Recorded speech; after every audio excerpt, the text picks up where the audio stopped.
Naam, sadakta mpenzi mtazamaji popote ulipo na karibu. Ni tarehe 8 mwezi wa 12 mwaka 2023.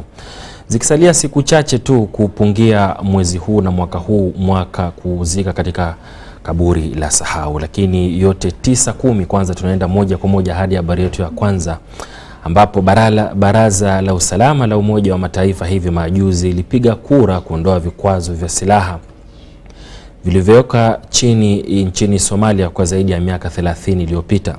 Baraza hilo lenye wanachama 15 lilipiga kura kwa kauli moja Ijumaa usiku kuunga mkono azimio lililoandaliwa na Uingereza la kuondoa marufuku ya silaha. Hata hivyo, Ufaransa ilikuwa mwanachama pekee aliyejizuia wakati wa kupiga kura juu ya azimio jingine la kuweka tena vikwazo vya silaha kwa wanamgambo wa Al-Shabaab wenye mafungamano na Al-Qaeda, akisema azimio hilo halina marejeo ya migogoro ya eneo kati ya Djibouti na Eritrea.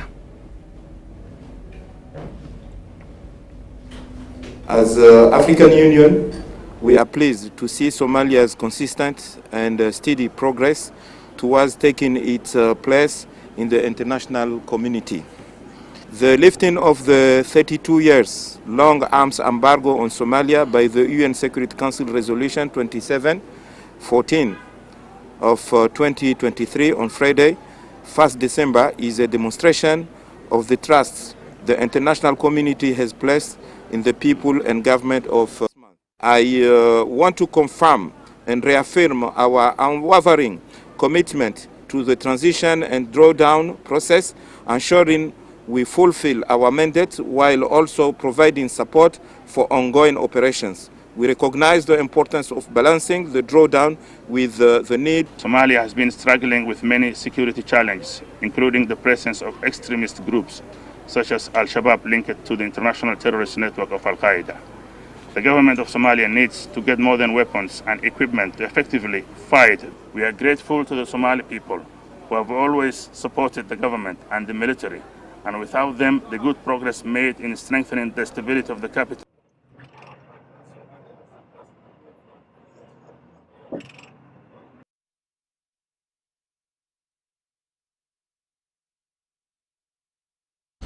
Chama cha kitaifa cha walimu Uganda UNATU kina wasiwasi juu ya kuongezeka kwa idadi ya walimu wanaoacha taaluma hiyo kwa sababu ya sera ya malipo ya sayansi.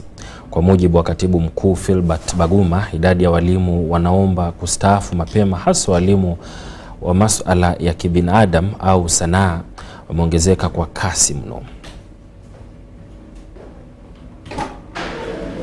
Katika mwaka wa 2018-2019 serikali ilianzisha sera ya mishahara ya walimu wa sayansi ambayo iliongeza nyongeza ya mishahara ya walimu wa sayansi. Sera hiyo ililenga elimu na ufunzaji wa masomo ya sayansi. Hata hivyo, sera hiyo ilizua mgogoro wa tofauti za mishahara kati ya walimu wa sayansi na wasio wa sayansi, ambayo imesababisha walimu wengi wa masomo yasiyo ya sayansi kuacha kazi zao na kutafuta kazi zinazolipa bora. We are talking about shortage of teachers because of the numbers we have in schools, but even the few who have been there are on their way exiting the teaching profession because of the stress they are going through. Kulingana na katibu mkuu chama cha kitaifa cha walimu Uganda Philbert Baguma, katika miaka miwili iliyopita wamegundua ongezeko la idadi ya walimu wasio wa sayansi wanaomba kustaafu mapema. Wakati wa mkutano wa 18 wa mwaka wa wajumbe, masuala kadhaa ikiwa ni pamoja na idadi ndogo ya walimu, kuchelewa kuajiriwa na kubadilishwa kwa walimu na serikali pia yalitiliwa mkazo. They are not satisfied that you cannot have food on table for your family. You go in depression because your colleague is earning millions and millions, and for you, you are earning almost nothing. We call upon the government to address this issue, and nobody should pretend that there is teaching and learning going on in the normal way. Waziri wa jinsia Betty Among akiwakilishwa na waziri msaidizi anayeshughulikia wazee alibainisha dhamira ya serikali katika kushughulikia kero zote za walimu. Gidudu Mafabi aliwataka walimu kuunda mazingira huru ya vurugu kwa wanafunzi. We are really pushing and eventually we shall have enough teachers. That one we are confident. And like I told you, we have our 3 priorities. The parish development model is priority number 1. 2, enhancing scientists' salary. 3, oil. Ikumbuka kwamba hata kabla ya sera ya mishahara ya walimu wa sayansi, walimu baada ya muda wamekuwa na malalamiko juu ya nyongeza ya mishahara.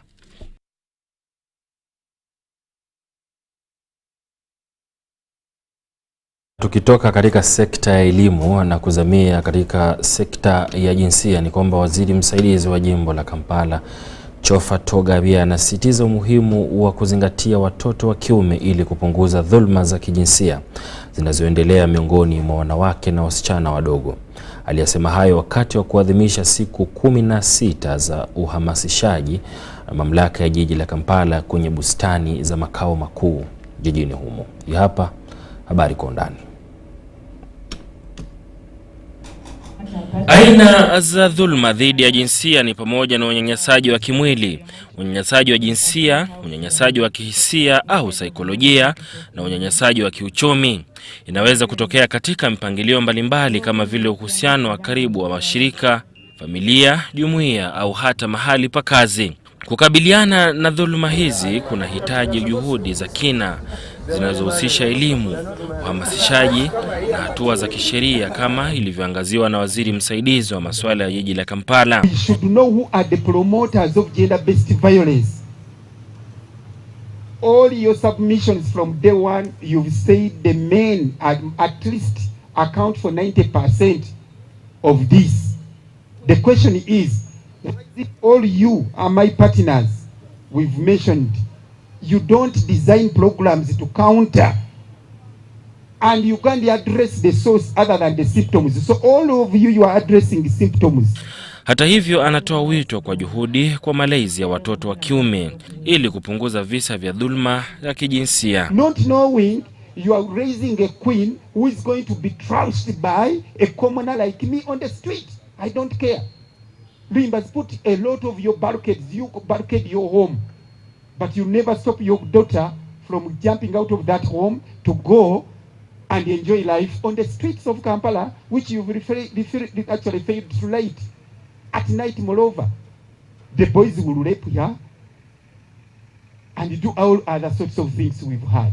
Naibu mkurugenzi mtendaji wa KCCA mhandisi David Luimbazi anasema uwezeshaji wa jinsia unaanza nyumbani. Anasisitiza kuwa si wanawake pekee bali hata wanaume pia wanadhulumiwa. It's not going to be defeated when somebody is married. It's not going to be defeated when somebody is at a workplace. It must be defeated from home. And indeed, the contributions of family incomes have risen over a period because of their participation in ongoing government programs. Naibu RCC wa Kampala Kati Dorin Kagoro anawashauri wanawake waliopatwa na uwaki kuacha kujilaumu na wajitokeze kuwatia moyo wengine katika mapambano dhidi yake. We must talk, we must encourage our body around you to make sure they talk. Let someone speak. Can we encourage people to make it no matter what? Because the environment is available.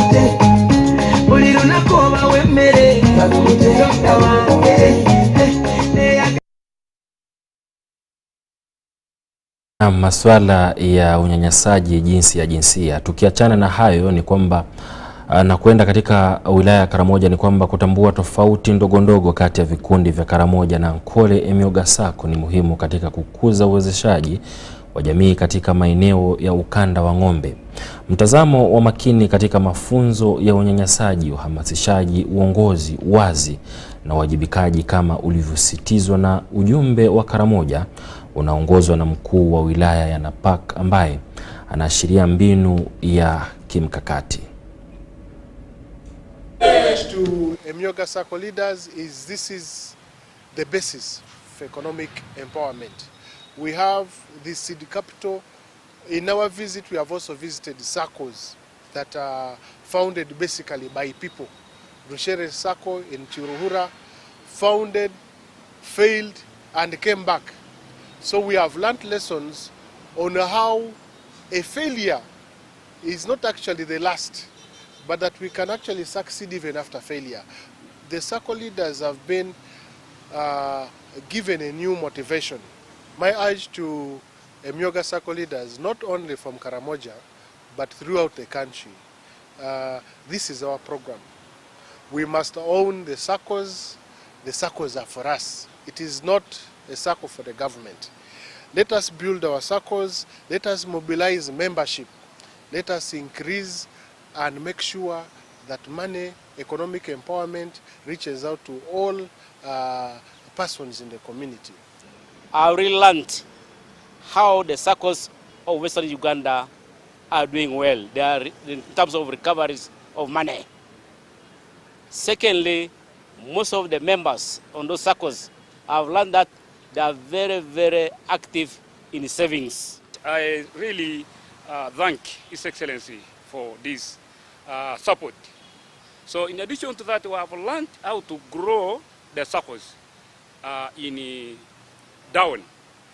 We believe with what we have gotten from Western Uganda, we're going to transform also our SACCOs down there in Karamoja sub-region. I have learned how we generate money to the group.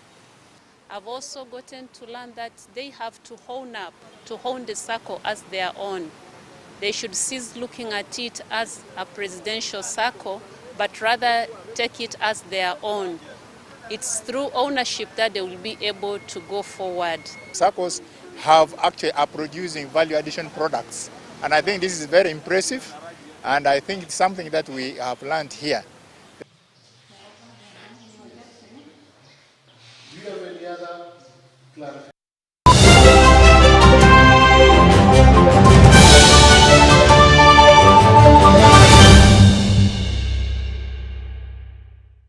The International Anti-Corruption Day is a global day dedicated to raising awareness about the deadly effects of corruption on societies and economies worldwide. The day serves as a call to action to combat corruption, promote transparency, and uphold ethical values in both public and private sectors. Join Mr. James Onying Penui, Director Research, Education and Advocacy, Inspectorate of Government, together with Mr. Alvin Mutebi, Research and Advocacy, and Corruption Coalition Uganda, on a TV talk show hosted by Amon Ampaire Butega this Friday, 8th December 2023, from 9 to 10 p.m. as they dissect the damaging effects of corruption to promote international efforts to combat it and mobilize individuals, governments, and organizations to take a strong stand against corruption.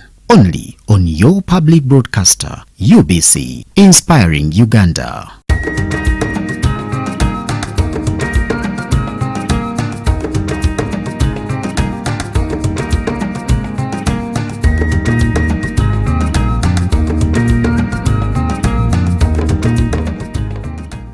Amazina ntino msha Grace Chibina baracheta Nyabare Women's Goats Rearing Group.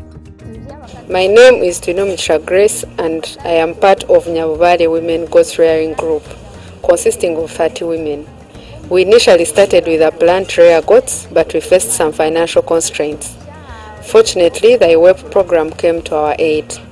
With the funds we received, we were able to purchase 30 goats. Twaprayinga twakora ebiri kugendererwaho byona sente twazitunga twagura embuzi 30 twarwanisa kugira ngo tushashure esente ezo. We were determined to repay the loan even if it meant not making any profits initially. As the goats started giving birth, we sold the offsprings. A portion of the earnings was deposited into the bank and the balance was shared among our members to improve their living standards. Obujo mare kuranisa nko kwari kubasa.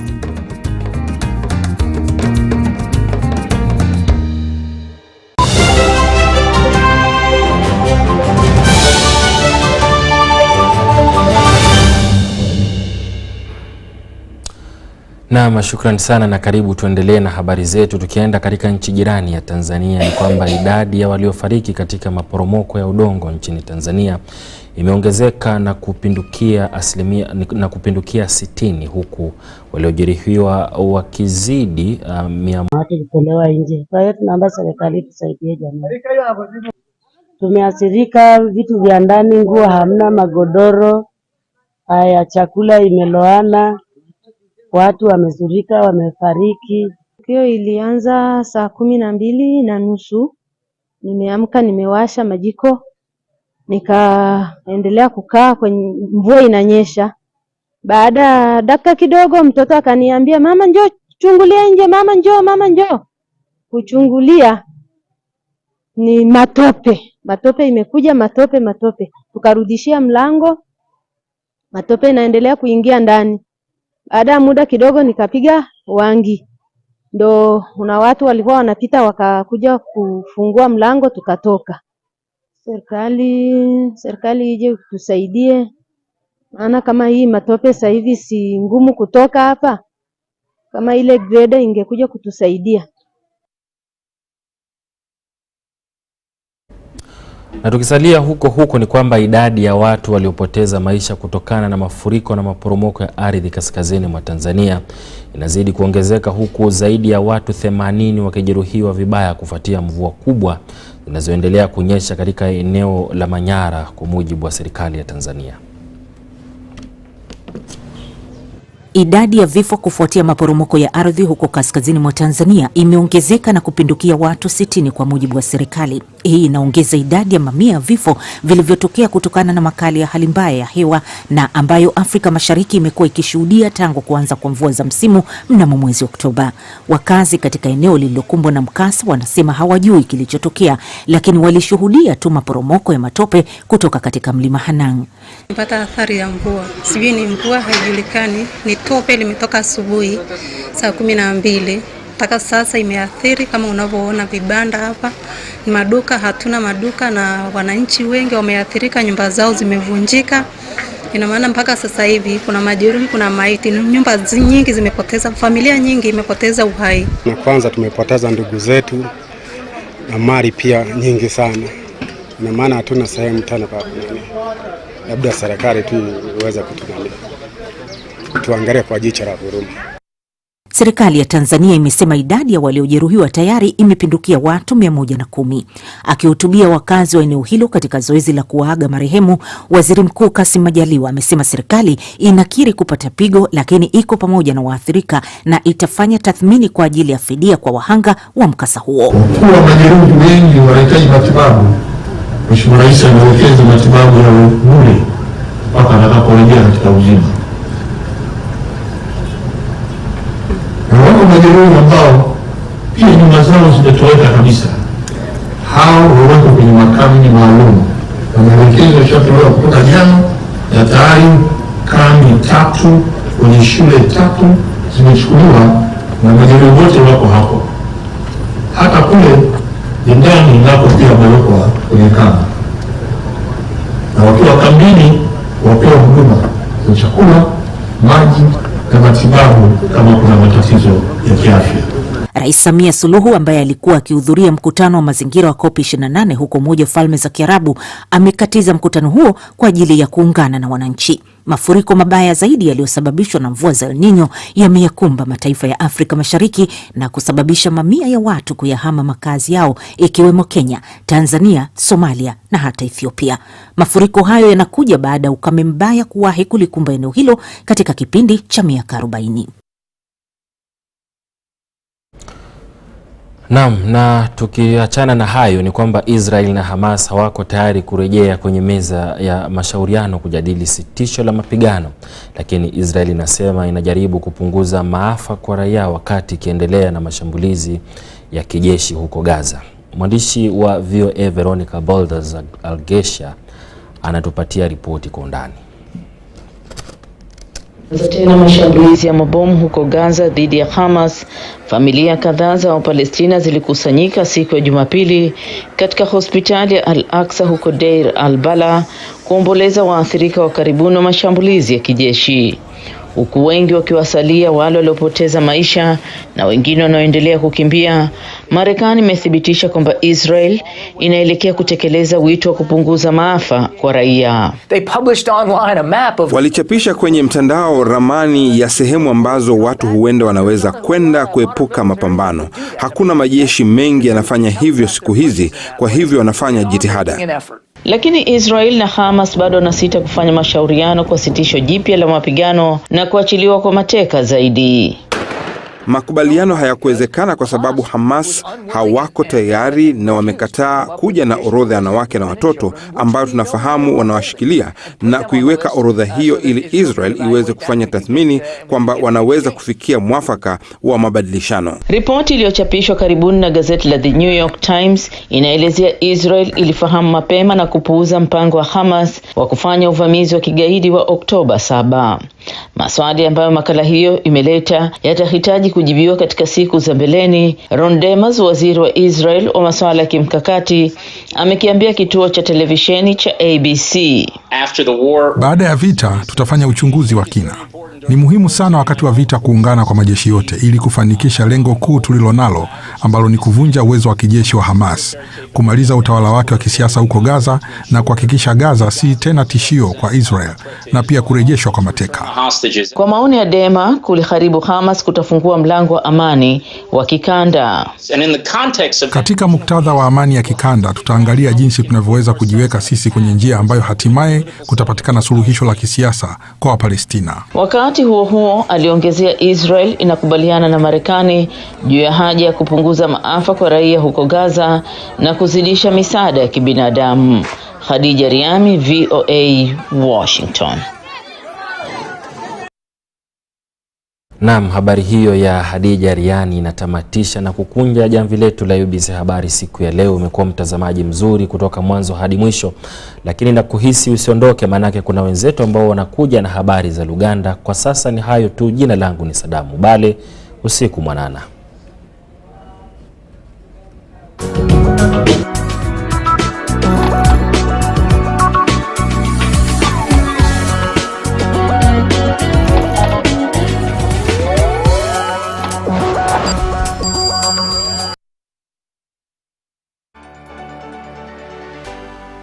UBC, inspiring Uganda.